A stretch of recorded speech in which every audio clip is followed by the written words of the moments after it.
alaikum and a very warm welcome to you. In today's video, we will be covering a very important poem by name Tintern Abbey by the poet of nature William Wordsworth. आज की इस video में हम बात करने लगे हैं William Wordsworth के एक और अहम पोएम जिसका नाम है टिंटन एबे। इस पोएम के अंदर हर वो डिटेल में आपको बताऊंगा जो पोएम से रिलेटेड इम्पोर्टेंट है और बाद में हम लाइन बाय लाइन इसको कवर करेंगे। पहले हम की डिटेल्स जान लेते हैं कि टिंटन एबे तो हम कहते हैं, लेकिन इसका जो पूरा नाम है जो आपसे एग्जाम वगैरह में पूछा जा सकता है वो पूरा नाम है lines written a few miles above Tintern Abbey on revisiting the banks of the River Wye during tour July 13, 1798। जी हाँ, ये किताब जितना बड़ा टाइटल हमारे पोएट ने इस पोएम का रखा है और ये आपसे इंटरव्यू में या एग्जाम में आ सकता है, तो उसका नाम अगेन देख लें, लाइन से शुरू होता है, ठीक है। Lines written on a few miles above Tintern Abbey। Tintern अबे वो उस जगह का नाम है जहाँ पे हमारे पोएट ऑफ नेचर गए हैं। असल में विलियम वर्ड्सवर्थ, जो कि आपको पता है कि वो सिंपल शायरी करते थे, रूरल शायरी करते थे, आम लोगों की शायरी करते थे, विलेज की शायरी करते थे, पहाड़ों की शायरी करते थे, नेचर की शायरी करते थे। तो वो एक टिंटन अबे के जगह पे गए हैं। तकरीबन 5 साल गुजर, और हम भी पोएट ऑफ नेचर वाले फॉलोवर हैं, तो यहाँ पे परिंदों वगैरह की अगर चहचहाट आए तो उसे समझें कि हम भी नेचर के इर्द गिर्द हैं, ठीक है ना। तो आगे वो कहते, ये पोएम लिखा है हमारे प्यारे दोस्त विलियम वर्ड्सवर्थ ने। अगर हम इसके ईयर की कंपोजिशन की बात करें, the poem was being composed in 1798। ये पोएम जो बना था वो 1798 में बना था और पब्लिकेशन जो ही वो लिरिकल बैलेट्स। जी हाँ, आपको जैसे पता है क्या सैमुअल टर्नल कोलरिज और इनका एक इकट्ठे काम भी था जो उन्होंने दोनों ने लिखा था और ये 1798 से इन्होंने पब्लिश करा। इसी ईयर से रोमांटिक एज शुरू होती है और ये लिरिकल बैलेट्स भी वहां से छपा था। अगर हम पोएटिक फॉर्म की बात करें, डेफिनेटली ये एक स्ट्रक्चर में लिखा गया है, तो ब्लैंक वर्ड से राइमिंग स्कीम इसके अंदर नहीं, आयम्बिक पेंटामीटर। आयम्बिक पेंटामीटर इसके अंदर ऐसे 5 सिलेबल हैं, मीन्स 5 फुट नोट है जिसमें अंदर 10 सिलेबल हैं, तो इसे कहते हैं आयम्बिक। ये हम अपनी प्रोसडी वाले वीडियो में कवर करेंगे।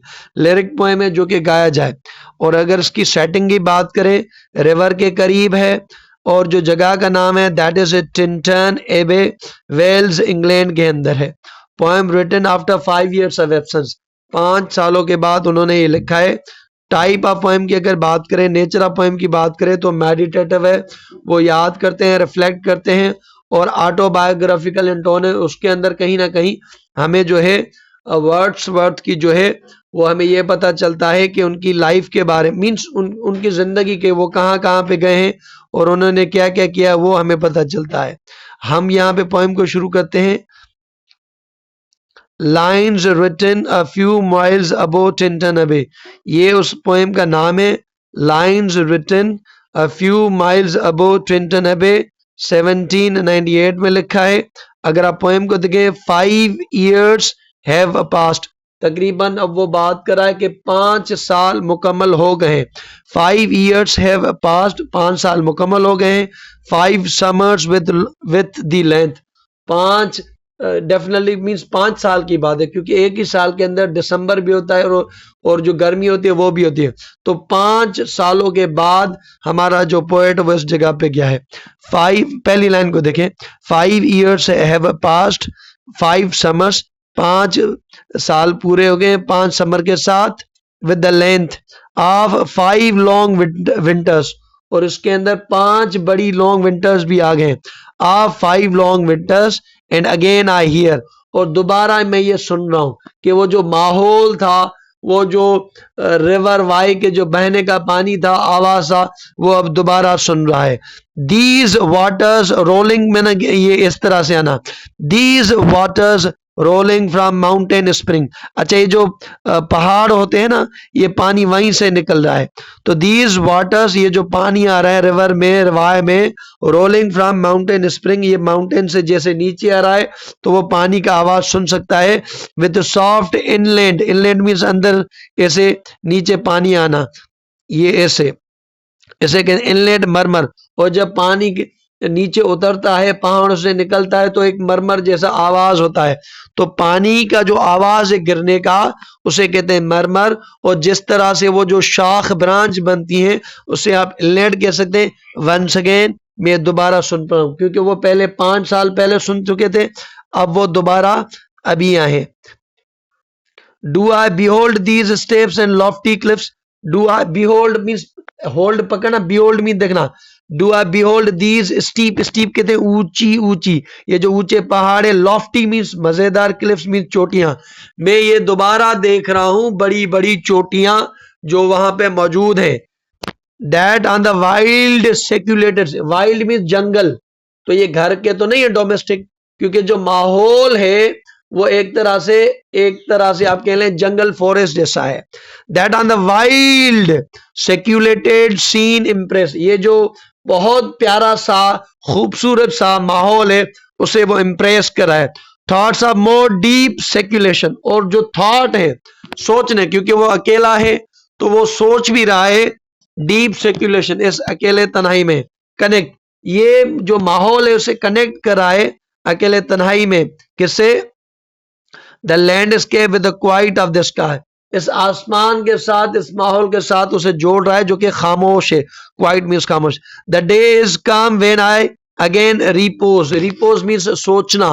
तो वो कह रहा है कि वो दिन आ गया है जब मैं दोबारा ये सोच सकता हूं, देख सकता हूं, फील कर सकता हूं, क्योंकि वो 5 सालों बाद वो वापस आया है।